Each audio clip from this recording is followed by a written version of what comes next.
Assalamualaikum warahmatallahi wabarakatuh. Bertemu lagi dengan saya, admin Bougainville Boris. Pada siang hari ini saya akan memberikan tutorial berbagi pengalaman bagaimana cara membuat taman vertikal menggunakan bunga kertas atau bougainville. Taman vertikal itu biasanya menggunakan tanaman-tanaman merabat, tapi kita membuat taman vertikal itu menggunakan bunga kertas gitu ya. Apakah bisa? Bisa gitu. Apa saja yang diperlukan? Nah, ini saya sudah menyiapkan, cukup menggunakan tali rapia ya, dan siapkan juga gunting dan ini nih gunting dahan ya, gunting dahan. Usahakan para pecinta bougainville itu minimal punya gunting dahan. Kalau untuk para senior, mohon izin, itu pasti alat-alatnya sudah komplit gitu. Nah, untuk membuat taman vertikal tentunya kita harus menyiapkan bahan ya, bahan yang bisa dibeli dengan sangat murah, hasil sambung atau original, harga 35.000 50.000 itu banyak di pasaran.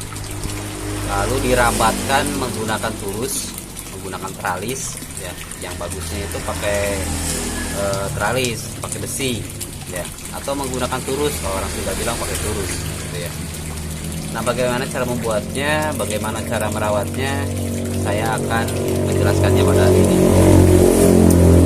Sebelum lanjut ke tutorialnya, silahkan di subscribe, like, dan komen. Semoga melalui video-video saya ada ilmu yang bisa saya sharing, yang saya share ke teman-teman. Mudah-mudahan channel yang saya buat ini bisa berkembang untuk kedepannya. Siapkan alatnya, lanjut ke tutorialnya. Nah, jadi ini penampakan taman vertikal yang saya buat menggunakan bunga kertas seperti ini. Nah, di sini yang saya tanam itu ada 3 pohon, 4 dengan yang original, 4 pohon, tapi saya sambung lagi dengan beberapa jenis. Jadi di sini di pohon ini ada kurang lebih 13 jenis, tapi yang dominan memang putih parigata dan ungu parigata. Seperti ini kira-kira. Bunganya sudah saya babat karena terlalu menjulur ke depan, saya buang, saya bentuk ulang. Nah, di atas itu nanti kita atur lagi karena sudah menjulur. Nah, itu saya pasang turus baru di atas, terus banyak pucuk yang sudah menjulur harus diikat. Nah, kalau bagian bawah ke tengah ini sudah lumayan tertutup ya, sudah lumayan rimbun. Nah, langkah awal yang saya lakukan adalah ini. Nah, pohonnya pohon kecil, pohon hasil sambungan. Nah, ini. Nah, saya tanam 1 pohon, 2, karena 3, ini 3, ada cabangnya dari bawah, lalu 4 ya, ini 4. Yang keempat ini pohon baru tambahan, tadinya hanya 1, 2, 3 ditanam. Lalu kita menyiapkan turus seperti ini, menggunakan bambu lah. Lebih bagusnya itu menggunakan besi, menggunakan tiang, turus. Ini nanti kita buang nih bagian belakang. Bagian belakang itu dibuang terus rata. Yang kita atur adalah bagian tampak depan.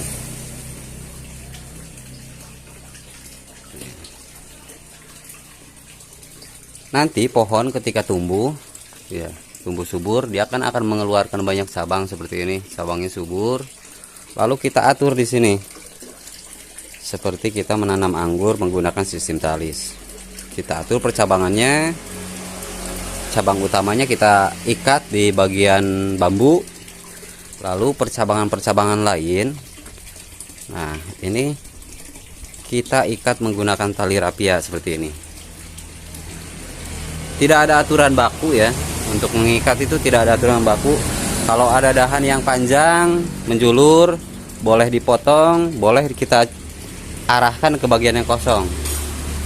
Dahannya ini sudah panjang, lalu kita simpan di sini kosong, kita simpan bagian kosong, ikat. Ada lagi dahan baru yang pucuk baru yang keluar panjang, kita ikat. Ya, tidak ada aturan baku lah, tinggal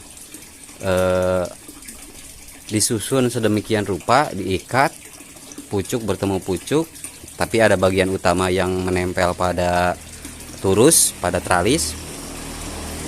Lalu diatur saja pucuknya, pucuk yang tumbuh kita ikat di bagian yang kosong. Ini kan rimbun, ini masih agak kosong. Nanti kalau ada pucuk baru kita tarik ke sini, ikat. Nah, sekarang kita atur bagian atas nih. Di atas kan itu ada turus baru ya. Turus baru, pucuknya sudah mulai menjulur panjang-panjang tuh. Nah, supaya bisa menutup bagian atas, nanti bisa full sampai ke atas, kita lakukan proses pengikatan.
Nah, ini dia, jadi bagian atas tadi dahan-dahan yang menjulur sudah saya ikat.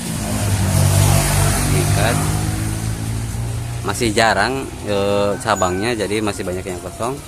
Jadi ketika mengikat pucuknya, bagian ujung pucuknya itu saya potong supaya dia lebih cepat keluar cabang. Nah, bagian depannya seperti ini. Pokoknya bagaimana selera kita aja lah, nggak usah bingung gimana maunya kita aja. Ada bagian kosong isi ikat, ada bagian kosong isi ikat, itu terus saja seperti itu. Nanti ini bagian depannya supaya rata seperti ini, tinggal dilakukan penyukuran ya, dicukur secara rutin gitu. Untuk bagian belakang, nah ini bagian belakangnya tidak penting, bisa kita buang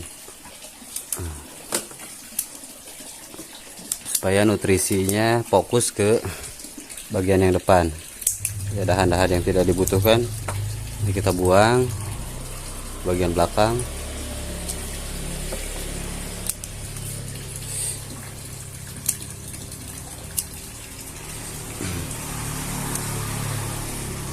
Ini juga sama nih tuh ya, ini boleh dibuang, boleh kita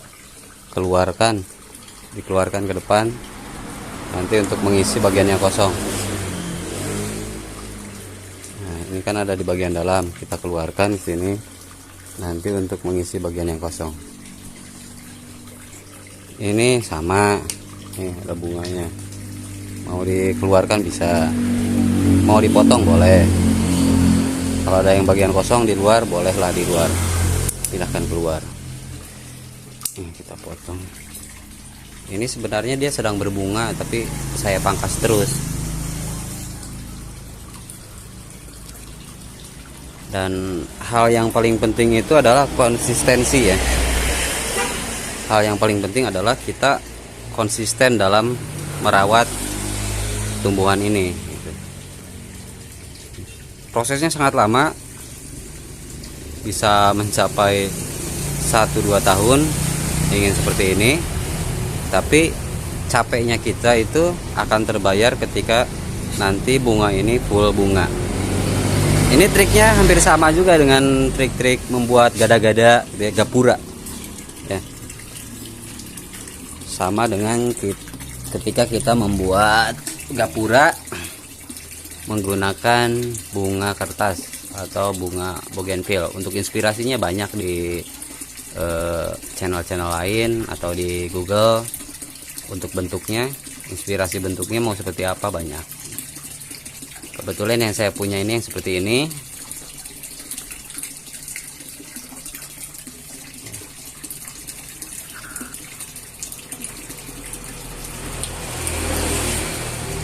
Nah, mungkin cukup sekian tutorial dari saya. Kurang lebihnya mohon maaf, mudah-mudahan ada manfaatnya. Wassalamualaikum warahmatullahi wabarakatuh.